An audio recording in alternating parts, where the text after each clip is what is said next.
Baik, pada video kali ini saya akan memaparkan laporan kegiatan media pembelajaran dari kelompok 9 dengan mata pelajaran media pembelajaran itu untuk kelas 11 SMA.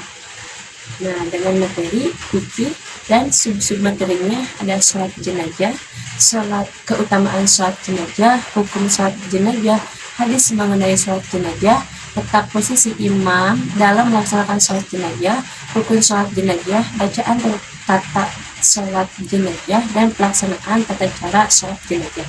Untuk alokasi waktunya yaitu 6.50 sampai 8.90. Tujuan pembelajarannya yang pertama, peserta didik mampu memahami dan menganalisis pengetahuan faktual berdasarkan submateri yang dijelaskan.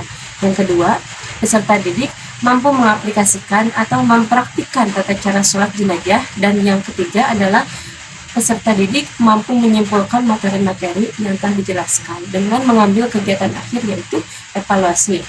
Untuk media atau aplikasi yang digunakan, karena ini medianya non-digital, ada lembar kerja siswa atau kertas karton, dan juga spidol dan perinan poster. Kemudian deskripsi aplikasi lebih nyaman, berfungsi sebagai sarana penjelasan materi, sangat bermanfaat bagi guru, dan kelemahannya tidak tercakupnya semua materi yang dijelaskan. Untuk kriteria medianya, untuk kenyamanan oke, kualitas oke, tulisan juga oke, ketertarikan bagi peserta didik juga oke. Untuk metode belajarnya itu menggunakan ceramah, tanya jawab, dan juga bermain peran. Untuk sumber belajarnya yaitu menggunakan bahan pengajar, buku, video di YouTube, siswa, dan juga ruang kelas. Untuk langkah-langkah pembelajarannya, untuk kegiatan awal, melakukan pembukaan dengan salam pembuka, memanjatkan syukur kepada Allah Subhanahu wa Ta'ala, dan berdoa untuk memulai pembelajaran. Yang kedua, memeriksa kehadiran peserta didik sebagai sikap disiplin, kemudian menyiapkan fisik dan psikis peserta didik dalam mengawali kegiatan pembelajaran. Kemudian memberikan gambaran tentang manfaat mempelajari pelajaran yang akan dipelajari dalam kehidupan sehari-hari.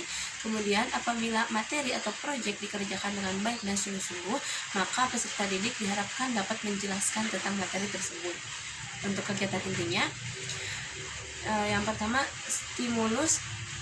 untuk stimulus atau peserta didik diberi motivasi atau rangsangan untuk memutuskan perhatian pada topik pemberian materi sholat jenazah dengan cara melihat dengan alat, menanyakan gambar yang telah dibuat, mengamati lembar kerja materi sholat jenazah, pemberian pemahaman materi sholat jenazah untuk dapat dikembangkan peserta didik.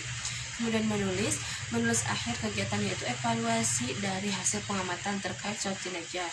Untuk mendengar pemberian submateri sholat jenazah, menyimak penjelasan pengantar kegiatan secara garis besar atau global tentang materi pelajaran mengenai submateri sholat jenazah. Untuk kegiatan penutup, memeriksa hasil dan evaluasi peserta didik, memberikan penghargaan untuk peserta didik yang mendapatkan nilai terbaik terkait materi sholat jenazah, kemudian salam penutup.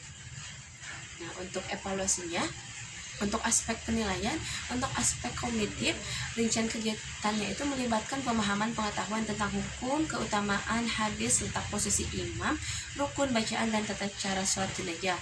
Untuk aspek afektif, melibatkan sikap kesadaran peserta didik terhadap materi-materi yang dijelaskan.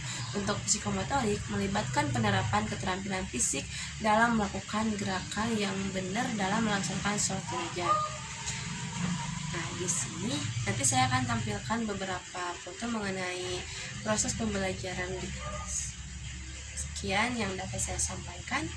Mohon maaf bila ada kesalahan.